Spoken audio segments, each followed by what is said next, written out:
وہاں بچوں کو جدید علوم بھی دی جاتے اور ان کی تعلیم و تربیت دی جاتی اور قرآن مجید کی تعلیم بھی دی جاتی۔ اس لیے وہاں بڑے بڑے عظیم ہستیاں پیدا ہوئیں، جو بغدادی پیدا ہوئے، رومی پیدا ہوئے، رازی، غزالی، اقبال، صلاح الدین ایوبی، محمد بن قاسم، یہ عظیم لوگ انہیں درسگاہوں کے فارغ التحصیل تھے۔ آج یہی وجہ ہے کہ ایسی ہستیاں ہم پیدا نہیں کر رہے۔ آج بہت سے ہمارے جو بچے ہیں وہ باکردار اور صالح پیدا نہیں ہو رہے، جب ہم نے ان دونوں چیزوں کو الگ الگ کر دیا۔ ہمارے جو اساتذہ ہیں ان کی جدید خطوط پر تعلیم و تربیت ان کی بھی ہو، ان کی ورکشاپس ہوں، تاکہ جو پاکستان کا نظریہ ہے، جو ہماری اسلام کی جو آئیڈیالوجی ہے، وہ ان کو انڈرسٹینڈ کر کے باکردار اور صالح ہو کر طلباء کو اسی طرح ایک عظیم لیڈر رہنما کے طور پر قوم کو پیش کریں۔ تو ذریعہ تعلیم جو ہے وہ اردو ہو، سلیبس پر نظر ثانی ہو، جو اساتذہ ہیں جو اس اہل ہیں ان کو یہ پرائرٹی دی جائیں، جو اساتذہ کرام ہیں ان کو اس معاشرے میں مقام دیا جائے، اور جو حکومت پاکستان ہے وہ اس تعلیم کے شعبوں پر ایمرجنسی لگائے اور تمام جو وسائل ہیں، میکسیمم وسائل وہ ایجوکیشن پر صرف کرے، اور جو بھی قومیں ترقی کرتی ہیں ان کا ذریعہ تعلیم ان کی اپنی زبان ہوتی ہے، اور وہ پوری وسائل ایجوکیشن پر صرف کرتی ہیں۔ وہ قومیں پھر سائنس اور ٹیکنالوجی میں صرف ترقی کرتی ہیں، بلکہ اپنے مذہب، اپنے دین، اپنے اخلاق اور نظریات میں بھی وہ قومیں آگے نکل جاتی ہیں۔ ناظرین، بڑی خوبصورت بات۔ آج کی جو ہماری محفل ہے اس کو ہم انٹرویو سے زیادہ پیغام کی صورت میں لانے کی کوشش کریں گے، تو ہم نے سر سے ریکویسٹ کی تھی کہ آپ کے خیالات جو ان کو آڈینس کے سامنے رکھا جائے، اور سر نے بڑی خوبصورت بات کی کہ ہم نے مسجد اور مدرسہ کو الگ کر دیا اور سکول کو الگ کر دیا۔ ہماری پستی کی ایک بہت بڑی وجہ اور سبب یہ ہے۔ اس کے بعد ہماری قومی زبان جو ہے اس کے ساتھ بھی ہمارا جو رویہ ہے وہ بھی ایک الگ سے پریشانی کا سبب ہے۔ ناظرین، سر کی طرف جائیں گے۔ اگلا سوال جو ہوگا، سر آپ مردم شناس ہیں ماشاءاللہ، بہت اچھے مینیجر ہیں۔ آپ نے اگر گیرزن کے اندر، میں گیرزن کا حصہ ہوں تو میں بہتر جانتا ہوں اس چیز کو کہ آپ نے پرائمری سطح پر وہاں پر مدثر صاحب، مسعود صاحب، کاشف صاحب، مڈل میں آ جائیں اشرف صاحب، سعید صاحب، عمران صادق صاحب، ہائی میں آ جائیں زبیر صاحب، امجد صاحب، ذاکر صاحب، اس طرح کالج میں آ جائیں رائے وقار صاحب، شرجیل آفتاب صاحب، اس کے بعد شہزاد صاحب۔ آپ نے نگینے اکٹھے کر دی ہیں، اور آپ کو دیکھ کے کبھی بھی ایسا نہیں لگتا کہ آپ ابھی تک کی آپ کی جو ایفرٹس ہیں ان سے آپ مطمئن ہیں۔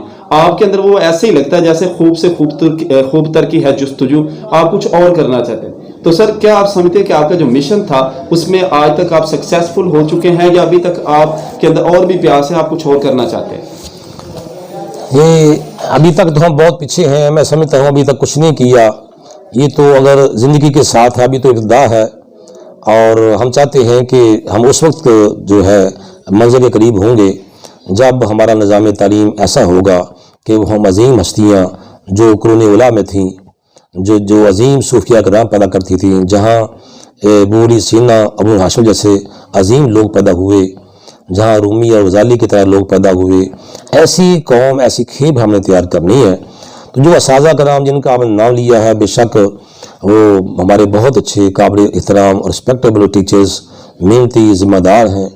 جو بھی بندہ اپنے مشن کو سمجھ لیتا ہے، اقبال نے فرمایا کہ عقابی روح جب بیدار ہوتی ہے جوانوں میں، نظر آتی ہے ان کو اپنی منزل آسمانوں میں، تو وہ روح، وہ مرد مومن کی روح تو ہر انسان کے اندر ہے، جو اس کو پہچان لیتا ہے، اس کی پرکھ کر لیتا ہے، اس کو نکھار لیتا ہے، تو وہ آگے نکل جاتا ہے۔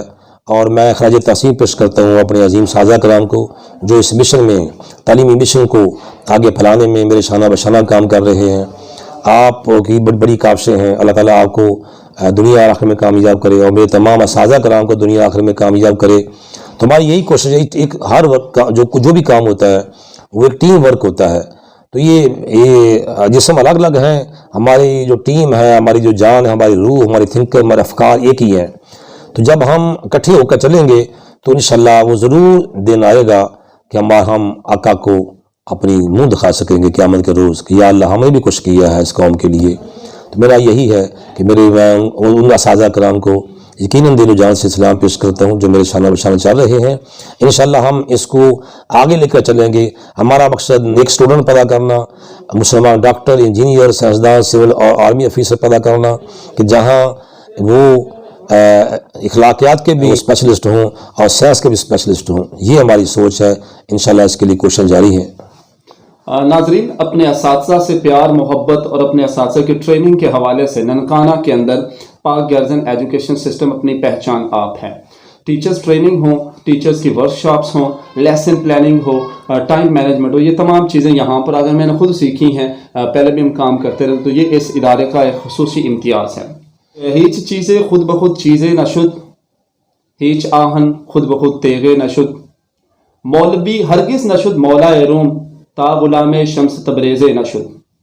ناظرین، ابھی سر کے جو خیالات ہیں ان کے اندر ایک چیز جھلکتی نظر آتی ہے کہ سر کسی نہ کسی ایک روحانی شخصیت سے انسپائر ہیں. تو سر سے اگلا میرا سوال یہی ہوگا کہ سر آپ کے جو افکار ہیں، خیالات ہیں، ان کے اندر ایک تصوف کی جھلک نظر آتی ہے. تو اور آپ کا ایک سلوگن بھی ہے، مجھے ہے حکم اذاں لا الہ الا اللہ. سر اس سلوگن کے پیچھے فلسفہ کیا ہے؟ یہ سلوگن ہر مسلمان کا ہونا چاہیے کہ مجھے ہے حکم اذاں، یعنی کہ ہمیں اللہ تعالیٰ کی طرف سے یہ ہم پر ضروری ہے کہ ہم ہر حق بات کہتے رہیں، اپنے دوستوں تک اس بات کو پہنچاتے رہیں. جتنی اللہ تعالیٰ نے انسان کو صلاحیتیں دی ہیں، طاقت دی ہے، علم دیا ہے، اس کو آگے پھیلاتا رہے. ہمارا کام ہے کہ اذان دیتے رہنا، حق کی بات کرتے رہنا، اور جن لوگوں کی قسمت میں اور مقدر میں اللہ تعالیٰ نے ہدایت لکھی ہے وہ ضرور پھر اذان سن کر جس طرح مسجد میں جاتے ہیں پھر وہ اس مشن کی طرف بھی آتے ہیں. تو یہ جو ہماری سب سے بڑے شخصیت ہیں، عظیم ترین حضور کرم صلی اللہ علیہ وآلہ وسلم، جن سے ہر کسی کو انسپائر ہونا چاہیے. آپ کا اسوہ حسنہ ہمارے لیے نمونہ اور ماڈل ہے. ان کا ایک کلمہ ہمارے لیے قابل تقلید ہے. اس کے بعد پھر وہ نیک لوگ، صوفیہ کرام، اولیاء کرام، آج بھی جو ہیں بہت سے ایسے نیک لوگ جو ہیں اس تعلیم کے مشن کو آگے لے کے چل رہے ہیں. تو جو تعلیم ہے، جو علم ہے، یہ مومن کی گمشدہ میراث ہے. جہاں سے ملے لے لو، جہاں جیسی بات ملتی ہے لینی چاہیے. لیکن ہمارا جو اس کا سورس ہے، مین سورس ہے، وہ قرآن اور حدیث ہیں. شخصیات بہت سی ایسی ہیں ہمارے سازہ میں ہیں، اور ہمارے روحانی ایسے کئی لوگ ہیں. علامہ اقبال ہیں جنہوں نے قوم کو ایک پیغام دیا. وہ ایک جدید اور قدیم دور کے بہت بڑے شاعر ہیں جنہوں نے مذہب کو اور روحانیت کو، اخلاقیات کو، سیاست کو اور معاشرت کو، ہر ایک کو نئے اور چھوٹے انداز میں پیش کیا کہ وہ شاعری، وہ کلام، وہ انداز، وہ اسلوب 1000 سال تک جو قوم فائدہ لیتی رہے گی، انشاءاللہ قیامت تک فائدہ لیتی رہے گی. سر آپ شعبہ تعلیم سے وابستہ ہیں اور یہ پیشہ پیغمبری ہے. سر آج کل کا جو ہمارا نظام تعلیم، اس کے اوپر ایک بہت بڑا اعتراض کیا جاتا ہے کہ ہمارا یہ جو ایجوکیشن سسٹم ہے یہ پروڈکٹیو نہیں ہے. یہاں پر اس کے جو خاطر خواہ نتائج ہیں وہ نہیں آ رہے. نمبرز تو آ رہے ہیں لیکن ہم ایک اچھی قوم پیدا نہیں کر پا رہے. تو سر نظام تعلیم کی بہتری کے لیے آپ کے کیا خیالات ہیں؟ کس طرح اس کو بہتر کیا جا سکتا ہے؟ یہ جو پہلے میں نے عرض کیا ہے کہ جس طرح مدارس کو اور علوم اسلامیہ کو الگ کر دیا گیا اور سیاسی علوم کو الگ کر کے دونوں کو ہاف ہاف کر دیا گیا، نہ وہ مکمل رہے اور نہ علوم اسلامیہ والے جو لوگ تھے، ڈاکٹر، انجینئر، جج جو ہے شعبہ میں، ان کے راستے بند کر دیے گئے. تو اس میں جو سب سے بڑی وجہ ہے وہ یہ ہے کہ ہم نے قرآن سے اس کی رہنمائی ہدایت نہیں لی، اور دوسری اس کی وجہ یہ ہے کہ ہماری جو حکومتیں ہیں انہوں نے اس کو فوکس نہیں کیا. جس طرح ایک قوم بنتی ہے، کوئی بھی قوم جو ہے وہ تب ترقی کرتی ہے جب بدلتے ہوئے تقاضوں کو سمجھتی ہے. سائنس اور ٹیکنالوجی میں جب وہ ترقی کرتی ہے تو ہمیں ایک تو یہ کرنا ہے کہ اپنی تعلیم جو ہے اس کے نصاب، اگر دیکھا جائے تو جو مدارس کا نصاب ہے وہ تقریباً میرا خیال ہے کہ 200-250 سال پہلے کا نصاب چلا آ رہا ہے جو مدارس میں پڑھایا جا رہا ہے. جو اسکول کالج میں پڑھایا جا رہا ہے یہ اس میں کوئی تبدیلیاں آتی ہیں لیکن اس انداز سے نہیں جس انداز سے اس کی ضرورت ہے.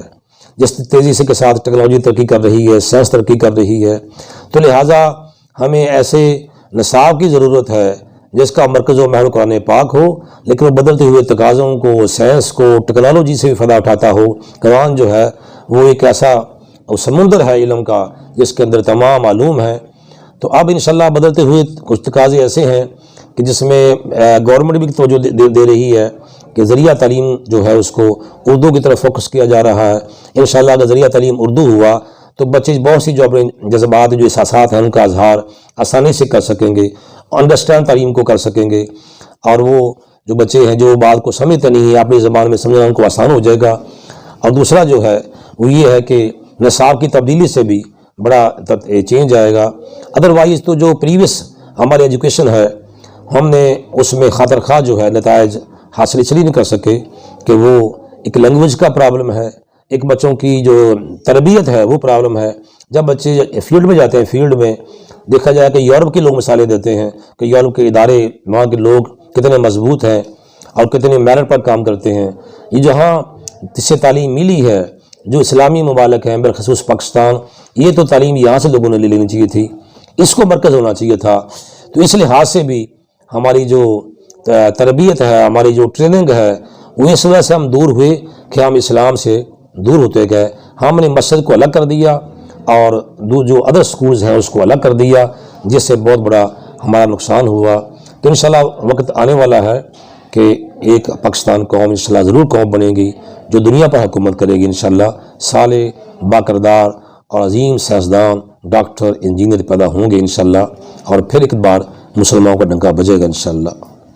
ناظرین، پرشین مقولہ ہے، صحبت صالح ترا صالح کنت، صحبت طالع ترا طالع کنت۔ جیسے لوگوں کے ساتھ آپ بیٹھیں گے ویسی ہی آپ کی صحبت ہوگی اور ویسے ہی آپ کے اخلاق اور اطوار ہوں گے۔ ناظرین، میرا اگلا سوال سر سے یہی تھا کہ ہمارے جو اپنے انسٹیٹیوٹس ہیں گورنمنٹ کے اندر جو کام کر رہے ہیں تو وہاں پر بھی نصاب تعلیم کے اندر یکسانیت نہیں ہے۔ پہلی پرائیویٹ سیکٹر کا سلیبس کچھ اور ہے، گورنمنٹ سیکٹر کا کچھ اور ہے۔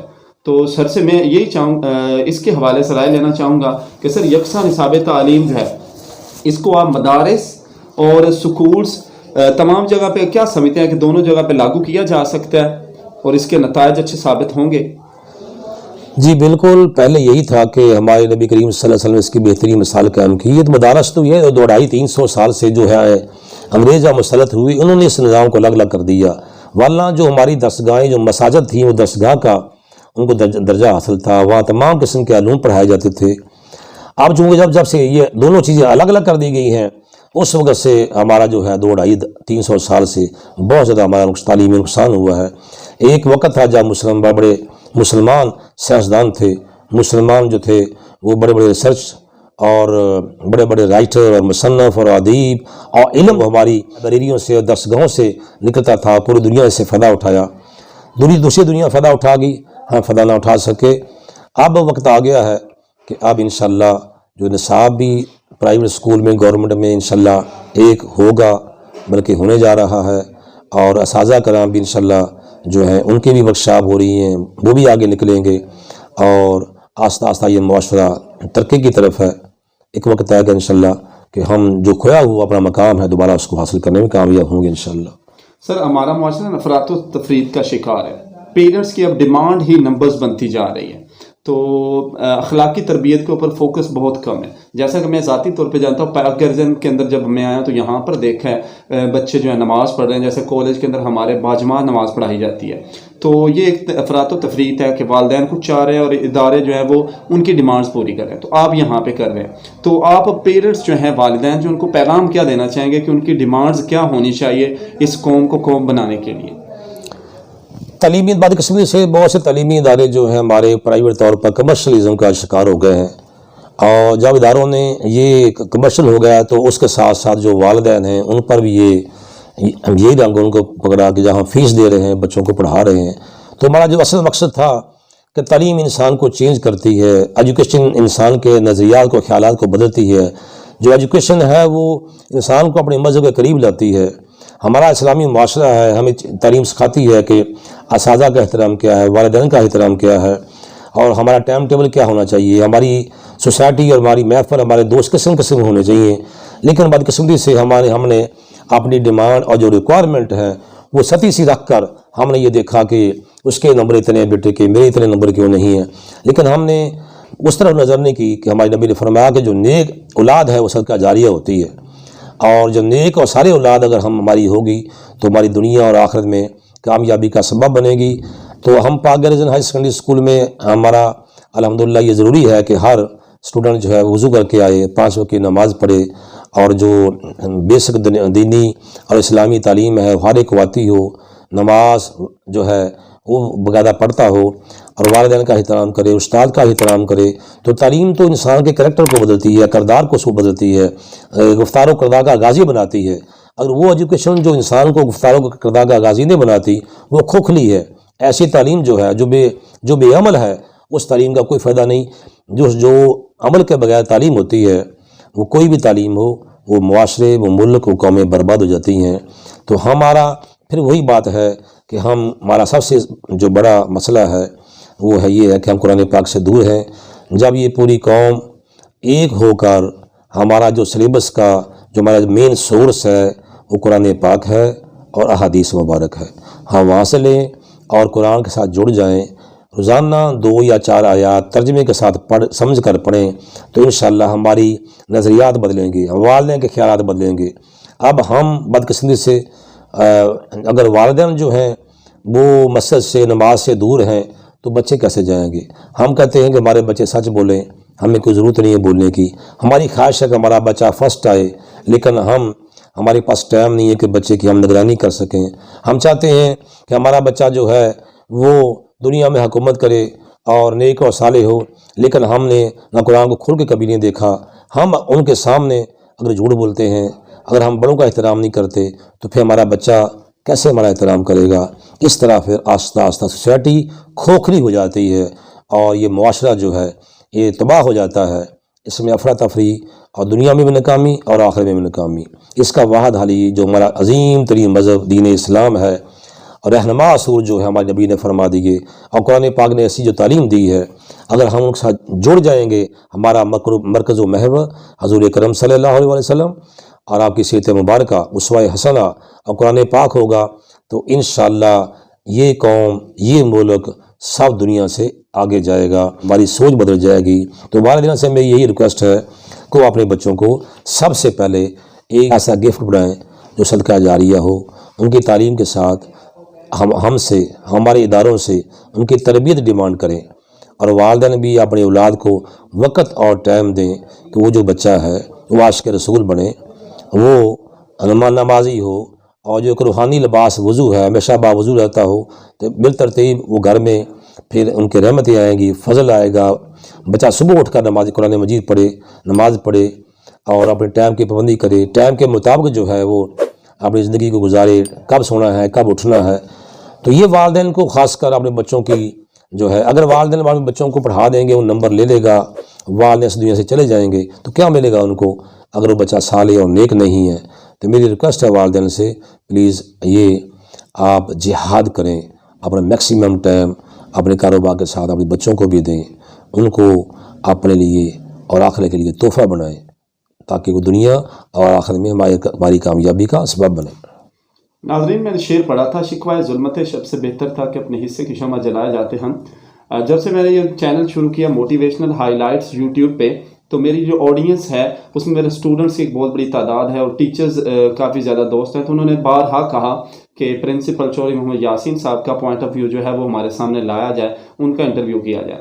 تو آج سر کا انٹرویو کیا اور سر کے خیالات آپ کے سامنے پیش کیے جا رہے ہیں، اور میری اپنے اساتذہ سے، اپنی آڈینس سے یہی ریکویسٹ ہوگی کہ سر کے جو خیالات ہیں کہ ہماری جو تعلیم ہے اس کے اندر ہم نے قرآن اور اسلام کا فلسفہ جو ہے اس کو فراموش کر دیا، تو اس کو ہماری تعلیم کے اندر شامل ہونا چاہیے۔ اور سر جیسے اپنے تئیں کوشش کر رہے ہیں کہ وہ اپنے ادارے کے اندر ان پالیسیوں کو لاگو کر رہے ہیں، تو تمام دوستوں سے میری ریکویسٹ ہے، والدین سے، طلباء سے اور ٹیچرز سے، کہ وہ تعلیم کے اندر صرف نمبرز نہیں بلکہ وہاں پر وہ اخلاق کو بھی پریفر کریں۔ تو اس شعر کے ساتھ عرفی تو میں اندیز غوغائے رقیباں، آواز سگاں کم نہ کن رزق گدارا، سر کے سے ہم اجازت لیں گے اور ہم نیک خواہشات کا اظہار کرتے ہیں کہ پاک گیزن ایجوکیشن سسٹم جو ہے وہ دن دگنی رات چگنی ترقی کرے اور اسی طرح وہ بلندیوں کی طرف پرواز کرتا ہے۔ بس تھینک یو سر، بہت شکریہ، آپ نے ٹائم دیا سر۔ Thank you sir.